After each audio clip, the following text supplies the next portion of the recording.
कृष्णाय वासुदेवाय हरये परमात्मने प्रणतः क्लेशनाशाय गोविंदाय नमो नमः। हरे कृष्णा। जय श्री हरि। आप सभी भक्तों का दिन शुभ हो। हे प्रिय भक्तों, आज कार्तिक मास का 13वां पावन प्रभात उदित हुआ है। सूर्य की प्रथम किरण के साथ ही जब आकाश स्वर्णिम आभा से भर उठा, तब धरती पर हरि नाम का मधुर गूंजन होने लगा। हर दिशा में तुलसी की सुगंध बिखर रही है और भक्तों के मन में भक्ति की लहरें उमड़ रही है। आज का यह दिन अत्यंत मंगलमय, शुभ और सौभाग्यदायक है, क्योंकि कार्तिक मास का हर प्रभात केवल एक दिन नहीं, बल्कि मोक्ष का द्वार है, जहां प्रत्येक सांस भगवान श्री हरि की स्मृति में पवित्र हो जाती है। शास्त्रों में कहा गया है, कार्तिक मास में जो हरि नाम का जप करता है, वह जन्मों जन्मों के पाप से मुक्त होकर स्वयं विष्णु लोक को प्राप्त होता है। तो आइए कथा प्रारंभ करने से पहले हम सभी एकाग्रचित्त होकर प्रार्थना करते हैं। हे श्री हरि विष्णु, हमारे जीवन के हर पल को अपने नाम से आलोकित कर दीजिए। हमारे अंतःकरण से अहंकार, द्वेष और मोह मिटाकर उसमें केवल प्रेम, शांति और भक्ति का निवास बना दीजिए। हे तुलसी महारानी, आप तो हरि की आराध्या हैं। हमें भी ऐसा हृदय दीजिए जो सदा हरि के प्रेम में पवित्र रहे। आपके पत्तों की तरह हमारा जीवन भी प्रभु की पूजा में अर्पित हो जाए। आज जब 13वें कार्तिक प्रभात की मधुर बेला है और सृष्टि हरि नाम के रस में निमग्न है, तो आइए हम भी अपने हृदय में भक्ति का दीप प्रज्वलित करें और सुने आज के इस दिव्य दिवस की पावन कथा। तो सभी प्रेम से बोलिए, श्री हरि विष्णु भगवान की जय। तुलसी महारानी नमो नमो, हरि के पटरानी नमो नमो। जय श्री गणेश। हे प्रिय भक्तों, आज हम गणेश जी की एक ऐसी प्रेरणादायक कथा सुनेंगे जो यह सिखाती है कि गणेश जी की सच्ची भक्ति से जीवन के अंधकार मिट जाते हैं और सुख, शांति, समृद्धि अपने आप आ जाती है। जय श्री गणेश। एक बार एक नगर में एक मालिन रहती थी। बीमारी के कारण उसके पति की मृत्यु हो चुकी थी। उसके एक 4 साल का बेटा था। वह उसी के सहारे अपना जीवन यापन करती थी। उसकी सास बहुत ही कठोर दिल वाली थी। हमेशा अपनी बहू को ताने मारती रहती थी। कलंकिनी, निर्भाग कहेंगी, मेरे बेटे को खा गई, इस तरह से कहती रहती। वह बेचारी चाहे कितने भी काम करे, अपनी सासू माँ की सेवा करे, पर उसकी सास के मुख से कभी भी उसके लिए एक प्यार का शब्द भी नहीं निकला। उसे दुखी देखकर उसकी सास को कभी भी दुख नहीं होता। वह कभी नहीं सोचती कि इस उम्र में पति को खोने के बाद बेचारी कितनी दुखी रहा करती होगी। इन सभी बातों को नजरअंदाज करते हुए वह हर समय अपनी बहू के साथ लड़ाई करती रहती। जितनी हो सके उसे तकलीफ देती थी। फिर भी उसकी बहू सामने बोलकर कुछ नहीं कहती, तो इतने से भी उसकी सास का मन नहीं भरता। एक दिन उसने अपने गुस्से के चलते अपने पोते और बहू को अपने घर से निकाल दिया। दोनों माँ बेटे रोते रोते घर से चल पड़े और चलते चलते वह एक जंगल में पहुंच गए। वहां जाकर एक बड़े से पेड़ के नीचे बैठ गए। वहां से थोड़ी ही दूरी पर एक गणेश जी का मंदिर था। वहां पर बहुत से लोग गणेश जी के दर्शन करने आते, वहां प्रसाद चढ़ाते और फिर वहां मौजूद लोगों को वह प्रसाद बांट देते। तो वह माँ बेटे दोनों गणेश जी के मंदिर में गए। वहां जाकर उसकी माँ की आंखों से आंसू रुकने का नाम नहीं ले रहे थे। उसने गणेश जी के चरणों में सिर झुका दिया और कहा, हे विघ्नहर्ता, अब आप ही मेरे जीवन के साथी हैं। सबने साथ छोड़ा, पर मुझे विश्वास है आप कभी किसी भक्त को अकेला नहीं छोड़ते। यह सुनकर मानो मंदिर की मूर्ति से करुणा टपकने लगी। हे प्रिय भक्तों, और वहीं से गणेश कृपा की कहानी आरंभ हुई। वह रोते हुए कहने लगी कि हे गणेश जी महाराज, मुझसे ऐसी क्या गलती हो गई जिसकी मुझे आप इतनी बड़ी सजा दे रहे हैं। पहले मुझसे मेरे पति को छीन लिया और अब मुझे घर से बेघर कर दिया। अब मैं मेरे बेटे के साथ कहाँ जाऊं, क्या करूं? अब आप ही मुझे कोई रास्ता दिखाएं। आज आपके सिवा हमारे माँ बेटे का कोई सहारा नहीं है। फिर माँ बेटे दोनों मंदिर के आगे बैठ गए। जो लोग गणेश जी का प्रसाद वहां पर बांटते, उसी प्रसाद को खाकर माँ बेटे अपना गुजारा करने लगे। सुबह शाम दोनों माँ बेटे गणेश जी की पूजा पाठ करते। एक दिन बैठे बैठे गणेश जी की कृपा से उन दोनों के मन में आया कि क्यों ना हम जंगल से फूल लाकर बेचें। यहाँ पर रोजाना लोग आते हैं। अगर हम फूल माला बनाकर बेचेंगे तो यहाँ आने वाले लोग पूजा के लिए फूल जरूर खरीदेंगे। तो इस तरह सोचकर दोनों माँ बेटे सुबह जल्दी जंगल में से फूल लाकर फूल माला बनाकर वहां पर बैठ जाते। हे प्रिय भक्तों, कहते हैं जहां भक्ति और परिश्रम मिल जाए वहां चमत्कार होना निश्चित है। माँ बेटे की सच्चाई और कर्म देखकर गणेश जी भगवान प्रसन्न हो उठे। तभी से उनके जीवन में धीरे धीरे उजाला आने लगा, जैसे गणेश जी स्वयं उनके मार्ग को आलोकित कर रहे हों। जब गणेश जी के भक्त वहां पर आते तो उससे फूल खरीदते और बदले में उन्हें कुछ रुपए दे देते। तो इस तरह फूल बेचते बेचते कई दिन हो गए तो कुछ रुपए इकट्ठे हो गए। तो उन्हीं रुपयों से वह पूजा की सामग्री और प्रसाद भी लाकर बेचने लगे और गणेश जी की कृपा से आमदनी बढ़ने लगी। धीरे धीरे उनके पास इतना पैसा इकट्ठा हो गया कि उन्होंने एक मकान बना लिया और पास में ही एक दुकान भी बना ली। अब उस दुकान के अंदर पूजा की सारी सामग्री, मिठाइयाँ, फूल, ध्रुवा, घास गणेश भगवान के लिए हर समय मौजूद होता। तो सुविधा के लिए सारे लोग वहीं पर आकर उन्हीं की दुकान से सारा सामान खरीदते। तो वहां पर एक राजा की लड़की थी जो रोजाना मंदिर में पूजा करने आती थी और मालिन की दुकान से ही सारा सामान खरीदती। तो मालिन के बेटे को देखकर राजकुमारी उस पर मोहित हो गई और उससे विवाह करने की सोचने लगी। एक दिन उसने अपनी भाभी माँ से अपने मन की बात कही। तो भाभी अनुभवी थी। उसने कहा, हे ननंद बाईसा, यह तो एक मालिन का बेटा है और तुम तो एक राजा की बेटी हो। अगर तुम्हारा विवाह इस मालिन के बेटे के साथ किया गया तो इससे तो हमारी बड़ी बदनामी होगी। पर राजकुमारी नहीं मानी। तो उसकी भाभी ने राजकुमारी की माँ मतलब कि अपनी सास से यह सारी बात कही कि हमारी बेटी मालिन के बेटे से प्यार करती है और उसी से शादी करना चाहती है। तो उसकी माँ और पिताजी ने उसे बहुत समझाने की कोशिश की, लेकिन वह नहीं मानी। उसने कहा कि मैं प्रतिज्ञा कर चुकी हूँ, अगर मैं शादी करूंगी तो उसी से करूंगी, नहीं तो मैं शादी नहीं करूंगी। तो राजा कहने लगा कि हे बेटी, जब तुमने प्रतिज्ञा कर ही ली है तो मैं तुम्हारी प्रतिज्ञा को कभी नहीं तोड़ूंगा। तो राजा खुशी खुशी अपनी बेटी का विवाह करने के लिए तैयार हो गए और उन्होंने बड़े धूमधाम से अपनी बेटी का विवाह मालिन के बेटे के साथ कर दिया। मालिन ने सबसे पहले बेटे बहू को गणेश जी के मंदिर में ले जाकर पूजा पाठ करवाया और गणेश जी का आशीर्वाद दिलवाया। उसके बाद पूरे नगर में यह बात फैल गई कि गणेश जी भगवान की पूजा करने से सारे दुख दर्द दूर हो जाते हैं। यह माँ बेटे यहाँ पर आए थे तो बिल्कुल ही गरीब थे। इनके पास तो खाने के लिए अन्न भी नहीं था और पहनने के लिए कोई कपड़े भी नहीं थे।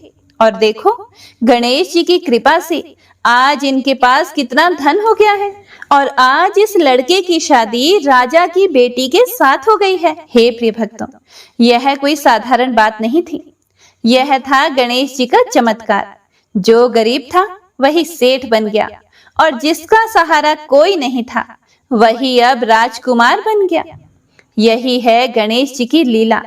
जो विनम्रता, सेवा और भक्ति से जुड़े रहते हैं उनके जीवन में भगवान स्वयं हाथ जोड़कर आते हैं। तो सारे गांव वाले उसी गणेश मंदिर पर पूजा करने के लिए आने लगे और उन्हीं की दुकान से सामान खरीदते। तो ऐसा करने से मालिन के बेटे का काम दिन दुगुना रात चौगुना तरक्की करने लगा और उधर जिस दिन से मालिन की सास ने उन माँ बेटे को घर से निकाला था, उसी दिन से उनके अन्नदाता रूठ गए थे। उनके घर का सारा सामान बिक गया। धीरे धीरे वह समय आ गया जब उस बुढ़िया के पास एक समय खाने का भोजन तक नहीं था। उसे भूखा मरता देखकर गांव के लोग उस पर बिल्कुल भी दया नहीं दिखाते थे और कहते थे कि अपनी बेचारी विधवा बहू को किस तरह से लड़ाई करके इसने घर से बाहर निकाल दिया, तो अपनी करनी का फल भुगत रही है। वह तो बेचारी आज ना जाने कहां होगी। पहले तो भगवान ने उससे उसका पति छीन लिया और फिर एकमात्र घर का सहारा था जो इस बुढ़िया ने छीन लिया। तो यह सुनकर बुढ़िया को अपने किए पर बहुत ही पछतावा होता और गांव वालों की बेरुखी देखकर एक दिन वह रोती हुई गांव छोड़कर निकल गई और चलते चलते उसी जंगल में पहुंच गई जहां गणेश जी का मंदिर था। वहां पहुंचकर मालिन के बेटे से कहने लगी कि बेटा, मैं कई दिनों से भूखी हूँ, मुझे 2 समय की रोटी दे दिया करो, इसके बदले मैं तुम्हारा सारा काम कर दूंगी। तो लड़के को उस पर दया आ गई। उसने उसे काम पर रख लिया। उसने अपनी दादी को नहीं पहचाना क्योंकि वह उस समय 4 साल का था और उसने उस बुढ़िया को भोजन भी करवाया। फिर बुढ़िया काम पर लग गई। जैसे ही शाम हुई तो मालिन घर आई। उसने अपनी सास को देखते ही पहचान लिया और कहने लगी कि सासू माँ, आप यहाँ कैसे? तो सास ने पोते की तरफ इशारा करके कहा कि मेरी इस सेठ के यहाँ नौकरी लग गई है। तो उसकी बहू कहने लगी कि सासू माँ, आप यह कैसी बातें कर रही हो? यह आपका पोता है और यह घर भी आपका है। यहाँ आपको काम करने की कोई जरूरत नहीं है। जब आपने हमें घर से निकाला था तब गणेश जी भगवान ने हमारी रक्षा की थी। तो यह देखकर वह बुढ़िया बड़ी ही हैरान हुई और अपनी बहू से कहने लगी कि बेटा, मुझसे बहुत बड़ी गलती हो गई। मैंने मेरी करनी का फल भोग लिया है। तुम्हें घर से निकालने के बाद घर में जो कुछ भी था सब कुछ नष्ट हो गया। मुझे तो खाने के लिए अन्न का एक दाना तक नसीब नहीं होता था और ऊपर से सारे गांव वालों ने मुझसे मुख मोड़ लिया। तभी तो मैं घर छोड़कर निकल गई। बेटा, मुझे मेरी करने का बहुत ही पछतावा हो रहा है, तुम मुझे माफ कर दो। तो उसकी बहू कहने लगी कि माँ जी, कभी भी माँ अपने बच्चों से माफी नहीं मांगती।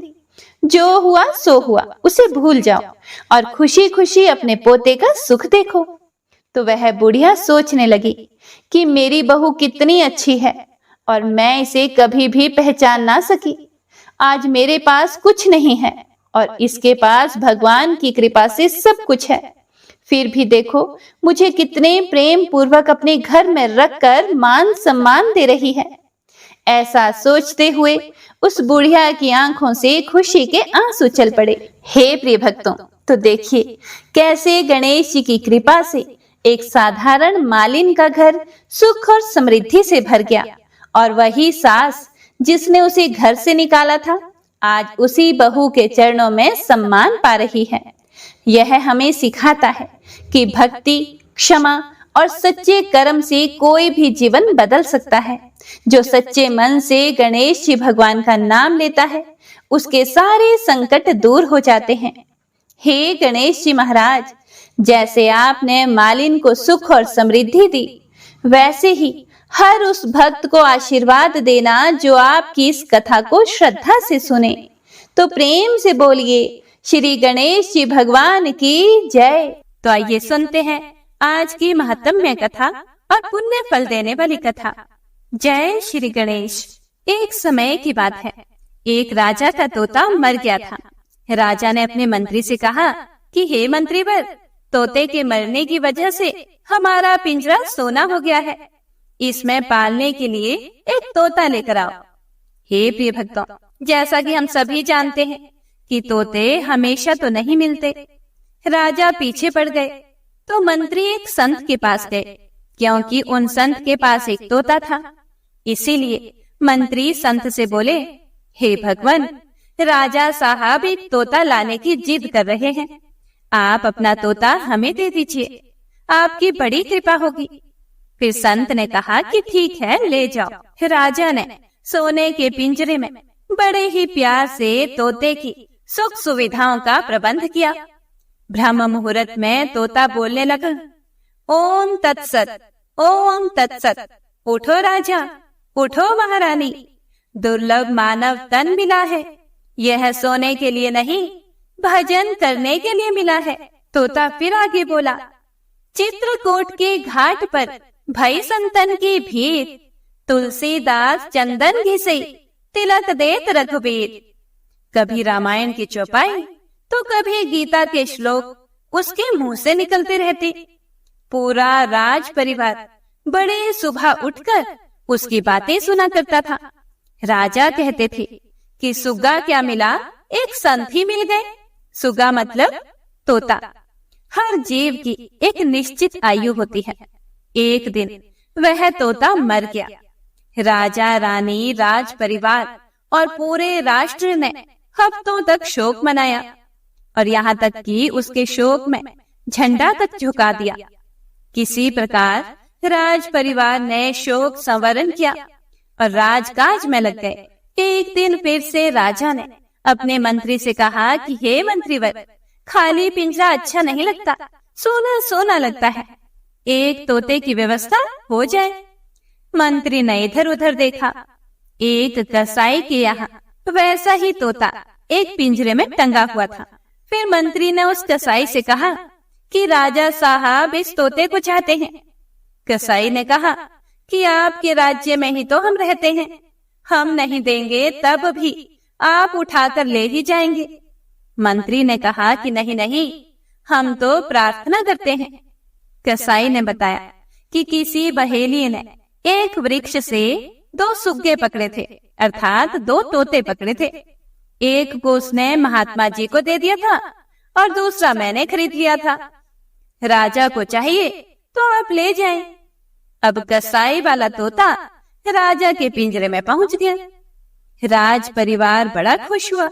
सबको लगा कि वही तोता जीवित होकर चला आया है।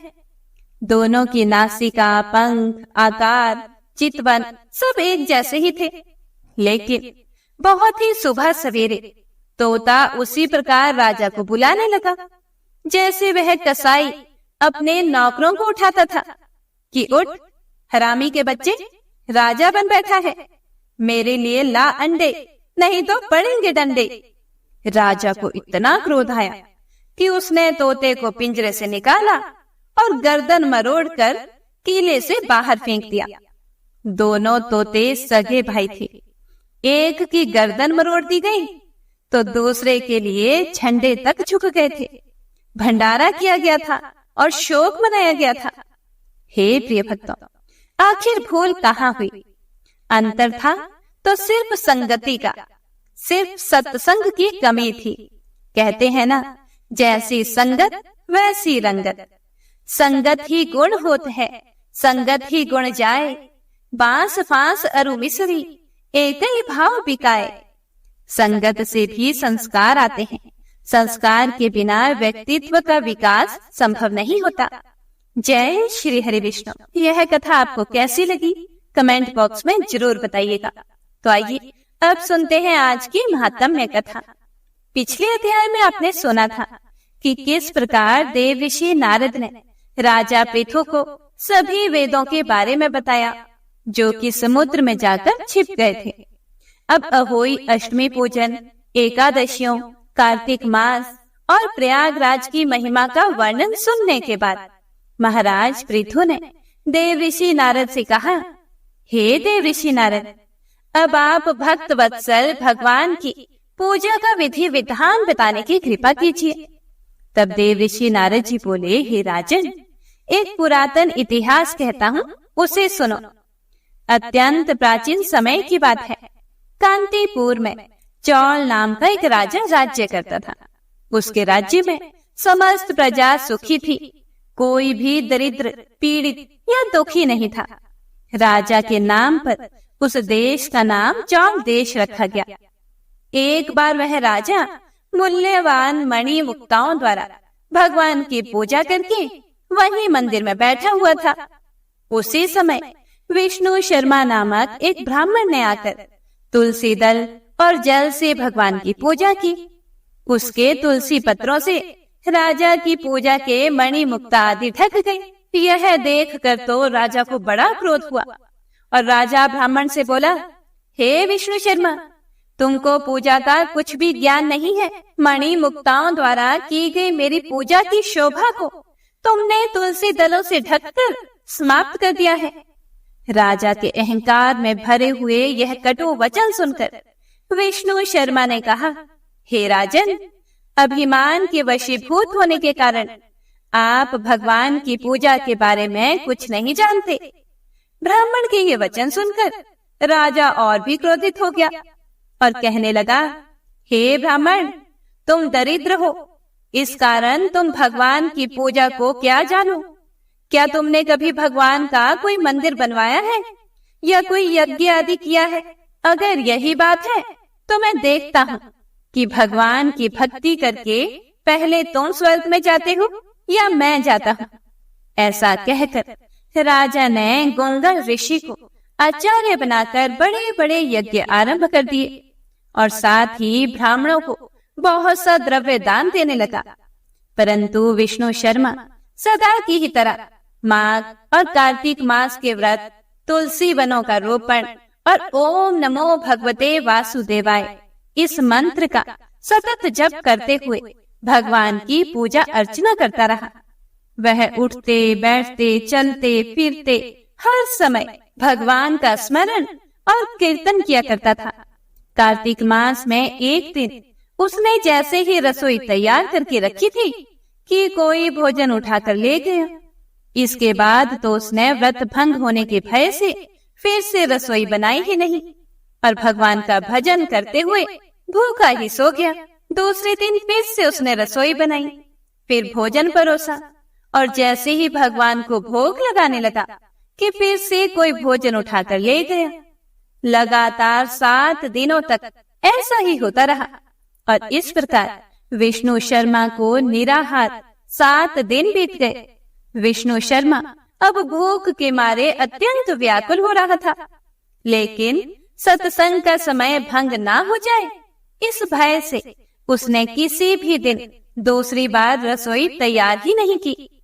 8वें दिन उसने निश्चय किया कि आज मैं पूरी तरह ध्यान रखूंगा और देखूंगा कि भोजन को उठाकर आखिरकार कौन ले जाता है। इसके बाद उसने तय समय पर भोजन तैयार किया और एक स्थान पर छुपकर बैठ गया। थोड़ी ही देर में उसने देखा कि अति दीनहीन और दुर्बल चांडाल, जिसके शरीर में केवल अस्थियां मात्र शेष थी, छुपकर आया और भोजन उठाकर चलता बना। उसे देखकर विष्णु शर्मा का हृदय द्रवित हो गया। विष्णु शर्मा ने उस चांडाल से कहा कि भैया, रोखा भोजन मत लेकर जाओ, मेरे पास थोड़ा सा घी है, वह भी लेते जाओ। ब्राह्मण की ये वचन सुनकर भयभीत हुआ वह चांडाल भागता हुआ ठोकर खाकर गिर गया। तभी विष्णु शर्मा भी उसके पीछे पीछे भागता भागता वहीं पहुंच गया और एक वस्त्र से उस पर हवा करने लगा। थोड़ी देर बाद उस ब्राह्मण ने देखा कि उस चांडाल की जगह शंख चक्र गदा पद्म और वन मालाधारी भगवान श्री हरि विष्णु स्वयं ही वहां लेटे हुए थे। उसी समय विष्णु शर्मा ने भगवान के चरणों में गिरकर नमस्कार किया। तभी रुद्र आदि देवता भी वहां आ गए। ऋषि मुनि के वेद मंत्रों से उनका पूजन करने लगे। तब विष्णु भगवान ने अत्यंत स्नेह पूर्वक विष्णु शर्मा का आलिंगन करके उसको अपने साथ विमान में बिठा लिया और अपने साथ वैकुंठ लोक को ले गए। राजा चौल भी यह दृश्य देख रहा था। भगवान की विष्णु शर्मा पर यह कृपा देखकर राजा अत्यंत दुखी हुआ और उसने आचार्य गोंगल ऋषि को बुलवाकर कहा, यह सब क्यों हो रहा है और क्या हो रहा है? जिसके द्वेष के कारण मैंने इतने दान पुण्य और यज्ञ किए, वह तो वैकुंठ को जा रहा है और मैं यहीं पर खड़ा हुआ हूँ। क्या मेरे अब तक के किए गए यज्ञ और दान आदि सब विफल हो गए? इससे तो यही सिद्ध होता है कि भगवान यज्ञ आदि से नहीं, केवल भक्ति से प्रसन्न होते हैं। आजीवन ब्रह्मचारी रहने के कारण राजा की कोई भी संतान नहीं थी। इसीलिए अपना संपूर्ण राजपाट, धन संपत्ति आदि अपने भांजे को सौंप कर और यह सोचकर कि भगवान मुझे स्थिर भक्ति प्रदान करें, ऐसा कहते हुए राजा यज्ञ कुंड की अग्नि में कूद गया।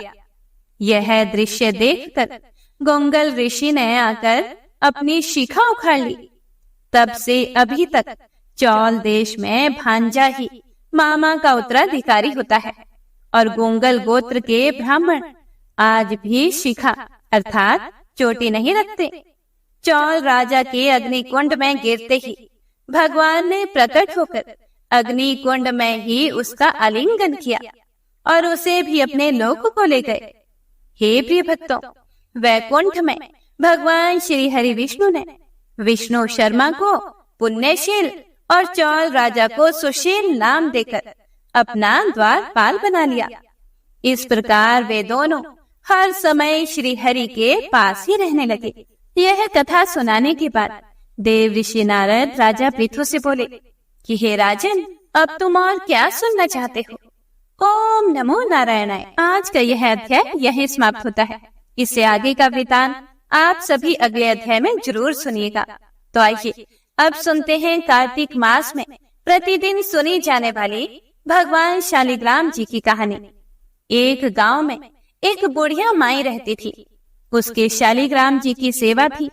आप सभी जानते हैं कि सभी भगवान के अलग अलग स्वरूप की सेवा करते हैं। कोई शालिग्राम स्वरूप की, कोई लड्डू गोपाल स्वरूप की, तो कोई द्वारिकाधीश प्रभु की सेवा करते हैं।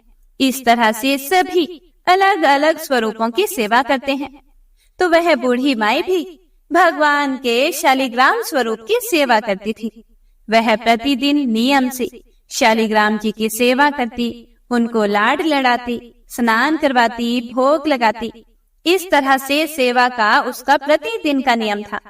अब कार्तिक का महीना आता है तो गांव के सभी लोग कार्तिक के महीने में गंगा स्नान के लिए जाते हैं। तो वह बुढ़िया माई भी सोचती है कि मैं भी सारे गांव वालों के साथ गंगा स्नान कराती हूँ, अकेले कैसे जाऊंगी। तो वह गंगा स्नान की तैयारियां करने लगती है। फिर उसे ध्यान आता है कि मेरे शालिग्राम जी को कौन रखेगा, उनके पीछे से देखभाल कौन करेगा, मैं तो गंगा स्नान को जा रही हूँ। तो ऐसा विचार करके वह अपनी पड़ोसन के पास जाती है और पड़ोसन के पास जाकर उससे बोलती है कि मैं गंगा स्नान के लिए जा रही हूँ, 1 महीने के लिए तुम मेरे शालिग्राम जी को रख लो। जब तक मैं नहीं आती तब तक तुम इनकी सेवा कर लेना। पड़ोसन तैयार हो जाती है और बड़ी खुश होती है, क्योंकि उसने ऐसी कोई सेवा पूजा पाठ कभी नहीं की थी। तो उसका भी मन होता था, वो भी सोचती थी कि मैं भी ऐसी सेवा करूं। तब वह मन ही मन सोचती है कि चलो मुझे भगवान की सेवा करने का मौका मिल रहा है। वह बहुत खुश थी कि उसे भगवान शालिग्राम जी की सेवा और पूजा का अवसर मिल रहा है। इसीलिए उसने हामी तो भर दी। लेकिन थोड़ी देर वह चिंता में डूब गई और फिर बोली, परंतु मुझे तो सेवा और पूजा करनी आती ही नहीं, तब मैं सेवा पूजा कैसे करूंगी। यह सुनकर बुढ़िया माई ने उसे समझाते हुए कहा कि सवेरे इनको उठाना, नदी से लोटा भरकर पानी लाना, आते समय बगीचे से पुष्प और तुलसी भी लेती आना, भगवान को जल और कच्चे दूध से स्नान करवाना, उन्हें चंदन लगाकर पुष्प और तुलसी चढ़ाना। इसके बाद दूध का भोग लगाना। दोपहर को कोई रसोई में जो कुछ भी बना हो उसका भोग लगा देना। शाम को दिया जलाना और रात को सोते समय शालिग्राम जी को भी सुला देना। बस ऐसे ही इनकी पूजा करनी है। इतना कहकर वह बुढ़िया माई पड़ोसन को शालिग्राम जी देकर गंगा स्नान को चली गई। पड़ोसन बहुत उत्साहित थी। पड़ोसन ने सब कुछ बुढ़िया माई के कहे अनुसार किया। सुबह उठते ही शालिग्राम भगवान को भी आवाज लगा दी कि भगवान उठ जाओ, सुबह हो गई है, उसके बाद पड़ोसन नदी से लोटा भरकर पानी ले आई। आते समय बगीचे से पुष्प और तुलसी भी लेती आई। भगवान को जल और कच्चे दूध से स्नान करवाया। चंदन लगाकर पुष्प और तुलसी चढ़ाई। उसके बाद उसने दूध का भोग लगा दिया। अब वह खाना बनाने में लग गई।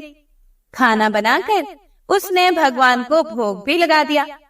भोग लगाते समय उसने देखा कि दूध तो वैसा ही पड़ा है। तब उसने सोचा कि भोग लगाने का समय हो गया है, तो भोग तो लगा देती हूँ। हो सकता है भगवान भोग के साथ ही दूध पीते हो। थोड़ी देर बाद उसने जाकर देखा तो दूध और भोग भी वैसा ही पड़ा हुआ था जैसा वह रख के गई थी। वह भगवान से हाथ जोड़कर बोली, हे भगवान, आप दूध पी लीजिए और इस प्रसाद को भी ग्रहण कीजिए। आप प्रसाद को ग्रहण करो तो ही मैं भी इसे ग्रहण करूंगी। थोड़ी देर बाद वह वापस आती है और देखती है कि भगवान ने ना ही दूध पिया और ना ही खाना खाया। यह देखकर वह पड़ोसन तो चिंता करने लगी और पड़ोसन बोलने लगी कि हे भगवान, आपकी मालकिन आएगी तो कहेगी कि तूने मेरे भगवान को दुबला कर दिया। अभी तो 1 महीना पूरा बाकी है, आज तो पहला दिन है, आप इस भोग को ग्रहण कीजिए। ऐसा कहकर वह पड़ोसन भी भूखी ही बैठी रही। थोड़ी थोड़ी देर में आकर देखती रहती और भगवान से भोग लेने के लिए कहती। धीरे धीरे शाम पड़ गई। भगवान शालिग्राम जी ने सोचा कि अब तो दर्शन देने ही पड़ेंगे, नहीं तो यह पड़ोसन भूखी ही बैठी रहेगी। तब भगवान छोटा सा मोर मुकुट पीतांबरधारी रूप लेकर पाटे पर जाकर बैठ गए। उन्होंने दूध भी पी लिया और भोग को भी ग्रहण किया। अब तो रोज ऐसा ही होता था। एक दिन भगवान ने कहा कि मैं गाय चरा कर आता हूँ। तब पड़ोसन बोली, थोड़े दिन ही तो रहोगे, क्यों जाते हो? पर भगवान माने नहीं। हाथ में सोने की लाठी, कंधे पर हीरे मोती का जड़ा पीतांबर डालकर गाय चराने को चले गए। शाम को गोधूली बेला में गाय लेकर वे वापस आ गए। अब तो प्रतिदिन ऐसा ही होने लगा। भगवान रोज दूध पी के भोग ग्रहण करके गाय चराने चले जाते और शाम को वापस आ जाते। ऐसा करते करते कार्तिक का वह 1 महीना बीत जाता है। बुढ़िया माई गंगा स्नान करके घर आ जाती हैं। स्नान ध्यान से निपटकर वह सोचती है कि शालिग्राम जी को लेकर आ जाऊं। तो वह पड़ोसन के घर जाती है। पड़ोसन से बोलती है कि मेरे शालिग्राम जी मुझे दे दो। अब पड़ोसन बोली, शालिग्राम जी तो शाम को आएंगे, तब ले जाना। तो बुढ़िया माई शालिग्राम जी के लिए जिद करने लगी और उनके बीच में झगड़ा होने लग गया। यह देखकर वहां पर सभी लोग इकट्ठे हो गए। तब पड़ोसन बोली कि बुढ़िया माई को समझाओ, जैसे 1 महीना निकाला है वैसे शाम तक और सब्र कर ले। बुढ़िया माई तो वहां पर धरना देकर बैठ गई और बोली कि मैं तो शालिग्राम जी को लेकर ही जाऊंगी। तूने मेरे शालिग्राम जी को कहाँ छुपा रखा है, बता। पड़ोसन बार बार बोलती रही और समझाती रही कि शाम को जब शालिग्राम जी आ जाएं, तब उन्हें ले जाना। अब शाम हो गई। जब भगवान जी गाय चरा कर आए और गाय को उसकी जगह पर छोड़कर भगवान उस पड़ोसन के घर के मंदिर में विराजित हो गए।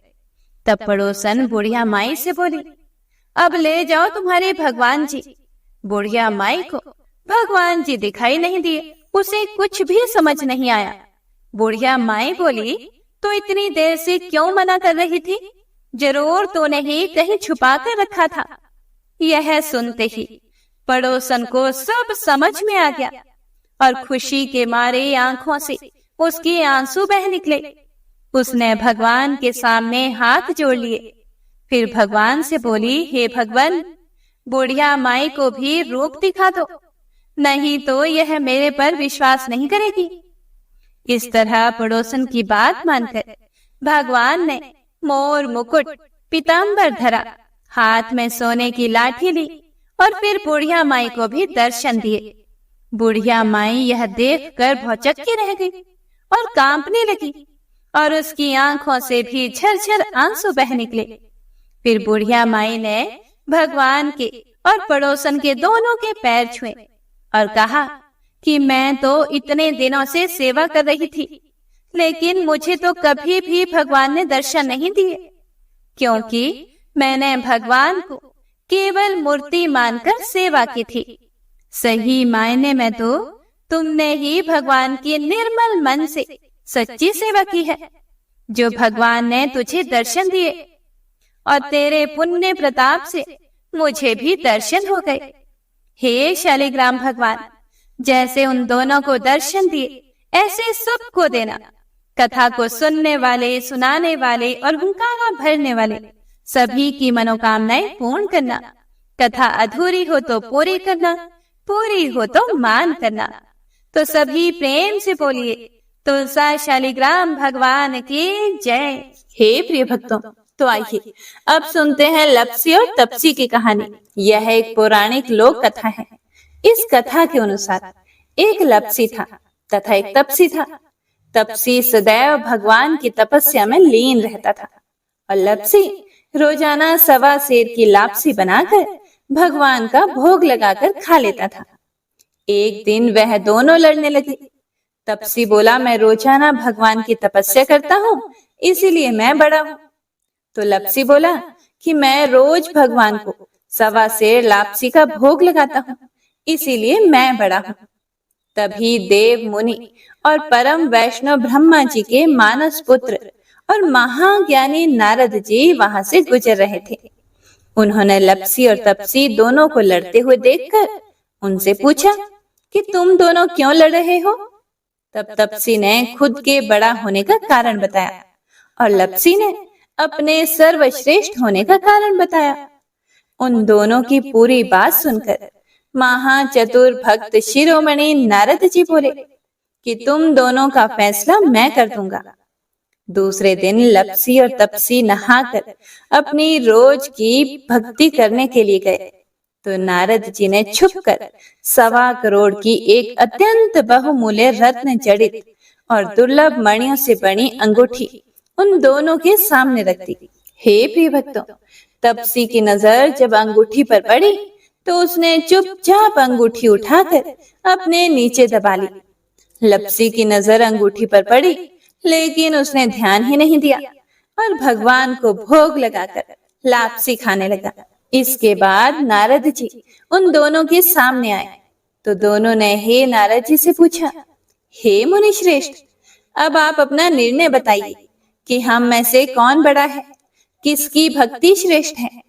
तो नारद जी ने तपसी से खड़ा होने को कहा। जब वह खड़ा हुआ तो उसके नीचे दबी अंगूठी उन्हें दिखाई पड़ी। नारद जी ने तपसी से कहा कि तपस्या करने के बाद भी तुम्हारी चोरी करने की आदत नहीं गई, इसीलिए लप्सी बड़ा है और तुम्हें तुम्हारी तपस्या का कोई भी फल नहीं मिलेगा। हे प्रिय भक्तों, तब तपसी बड़ा शर्मिंदा होकर नारद जी से माफी मांगने लगा। उसने नारद जी से पूछा कि मुझे मेरी तपस्या का फल कैसे मिलेगा। तब नारद जी ने उससे कहा कि यदि कोई गाय और कुत्ते की रोटी को नहीं बनाएगा, यदि कोई ब्राह्मण को भोजन करवाकर दक्षिणा नहीं देगा, तो उनके दान धर्म का फल, उन लोगों की पूजा का फल तुझे मिलेगा। यदि कोई सुहागिनी साड़ी के साथ ऊपरी अंगोछा का दान नहीं देगा, तो वह फल तुझे मिलेगा। यदि कोई दिए से दिया जलाए, तो वह फल भी तुझे मिलेगा। यदि कोई सारी कहानी सुने लेकिन तुम्हारी कहानी नहीं सुने, तो उसकी पूजा का फल भी तुझे मिलेगा। हे प्रिय भक्तों, उसी दिन से हर व्रत कथा कहानी के साथ लप्सी तपसी की यह कहानी भी अवश्य सुनी और कही जाती है। श्री तुलसी महारानी करूं विनय सिर नाए, जो मम हो संकट विकट दीजे मात नशाए। नमो नमो तुलसी महारानी, महिमा मित ना जाए बखानी, दियो विष्णु विष्णु तुमको सन्माना, जग में छायो सुयश महाना। विष्णु प्रिया जय जयति भवानी, तेहो लोक की हो सुख खानी। भगवत पूजा कर जो कोई, बिना तुम्हारे सफल न होई।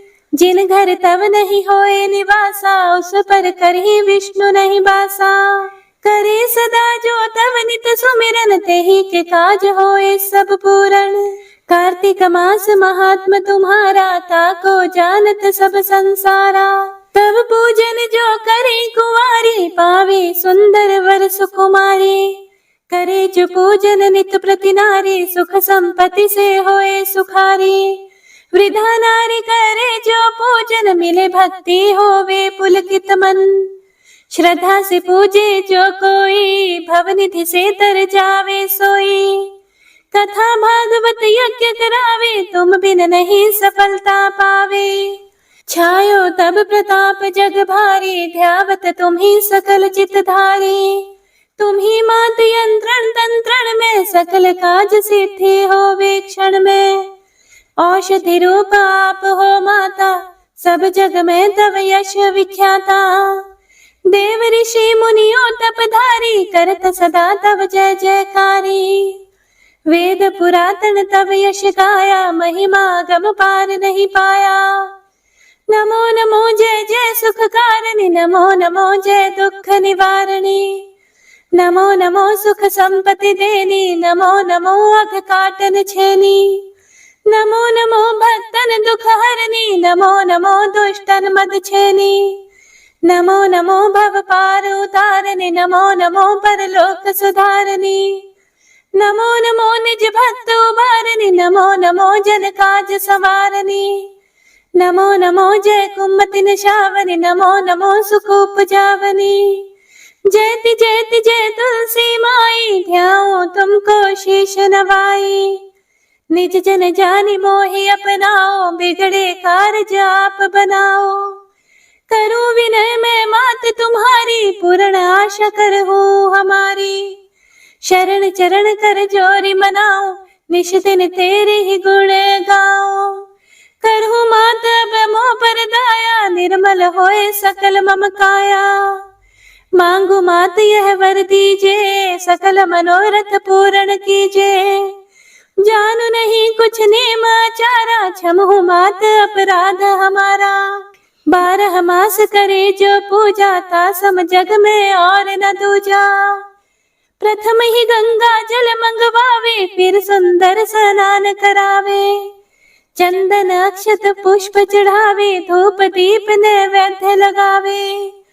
करे आचमन गंगा जल से, ध्यान करे हृदय निर्मल से। पाठ करे फिर 40 की, स्तुति करे मात तुलसा की। यह विधि पूजा करे हमेशा, ताके तन नहीं रहे कलेशा।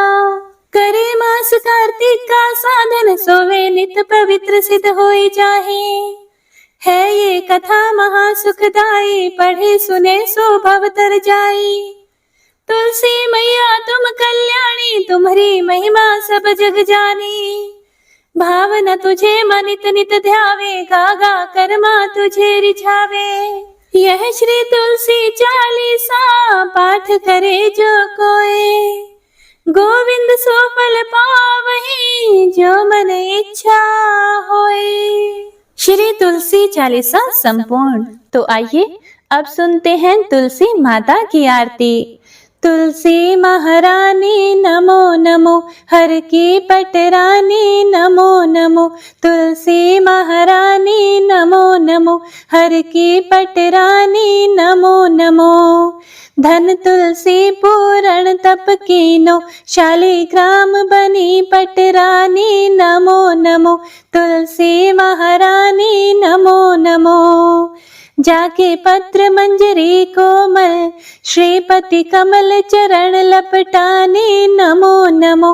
तुलसी महारानी नमो नमो, हर की पटरानी नमो नमो। कौन से महीने में बोई रानी तुलसा, कौन से महीने हुई हरियाली नमो नमो। तुलसी महारानी नमो नमो, हर की पटरानी नमो नमो। कौन से महीने में हुई तेरी पूजा, कौन से महीने हुई पटरानी, नमो नमो। तुलसी महारानी नमो नमो, हर की पटरानी नमो नमो। आषाढ़ मास में बोई रानी तुलसा, सावन मास में हुई हरियाली, नमो नमो। तुलसी महारानी नमो नमो, हर की पटरानी नमो नमो। कार्तिक मास में हुई तेरी पूजा, मंगसिर मास हुई पटरानी, नमो नमो। तुलसी महारानी नमो नमो, हर की पटरानी नमो नमो। धूप दीप नैवेद्य आरती, पुष्पन की वर्षा बरसानी, नमो नमो। तुलसी महारानी नमो नमो, हर की पटरानी नमो नमो।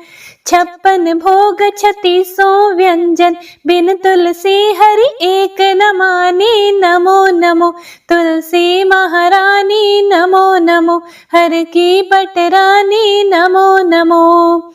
जो तुलसी को सवेरे गाए, श्री कृष्ण के वो दर्शन पाए, नमो नमो। तुलसी महारानी नमो नमो, हर की पटरानी नमो नमो। जो तुलसी को दोपहर को गाए, खीर खांड का भोग लगाए, नमो नमो। तुलसी महारानी नमो नमो, हर की पटरानी नमो नमो। जो तुलसी को शाम को गाए, श्री कृष्ण की आरती उतारे, नमो नमो। तुलसी महारानी नमो नमो, हर की पटरानी नमो नमो। जो तुलसी को रात को गाए, श्री कृष्ण के चरण दबाए, नमो नमो। तुलसी महारानी नमो नमो, हर की पटरानी नमो नमो। सभी सखी मैया तेरो यश गावे, भक्ति दान दीजे महारानी, नमो नमो। तुलसी महारानी नमो नमो, हर की पटरानी नमो नमो। तुलसी महारानी नमो नमो, हर की पटरानी नमो नमो। जय माँ तुलसा। हे प्रिय भक्तों, तो यह थी आज की कथा। पसंद आई हो तो लाइक करके कमेंट बॉक्स में जयकारा जरूर लगाइएगा। अगर आप कोई सुझाव देना चाहें तो कमेंट बॉक्स में जरूर लिखिएगा। कथा सुनने के लिए आप सभी भक्तों का तहे दिल से धन्यवाद, जो आप सभी अपना कीमती समय निकालकर हमारे चैनल पर इन कथाओं को सुनते हैं और भगवान के प्रति अपने श्रद्धा भाव कमेंट के द्वारा बताते हैं। आपके कमेंट बहुत ही प्रेरणादायी होते हैं। आपके प्यार और समर्थन से ही हमारा यह प्रयास सफल होता है। भगवान आप सभी को खुश रखें और आपका जीवन आनंदमय बनाएं और कथाओं को सुनने का पुण्य फल आपको प्रदान करें। हर हर महादेव। ओम नमः शिवाय।